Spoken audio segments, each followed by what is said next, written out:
Hello there, sociologists. Now today's video is an introduction to labeling theory. Now labeling theory is an example of interactionist thinking, which is different to the other theories that we've looked at so far. Instead of being structural, interactionists believe in a social action approach. This means that instead of thinking society shapes people's thoughts and actions, they believe that people's thoughts and actions shape society. Because of this, they take a micro approach. They focus on the little picture, on individuals' thoughts and feelings and meanings, because that's what makes society what it is.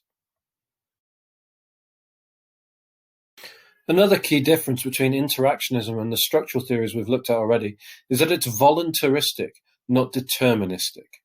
This means that they believe people have free will and the ability to choose rather than having their actions determined for them by some external force.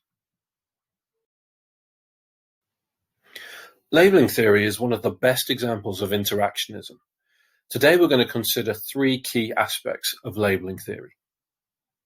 Number one is defining situations. Labeling theorists believe we define each situation we're in.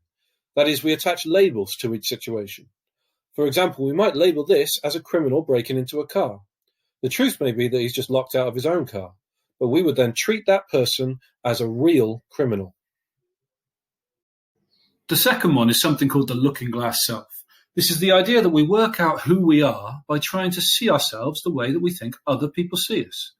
The way others see us is like a mirror for us to see what we're actually like.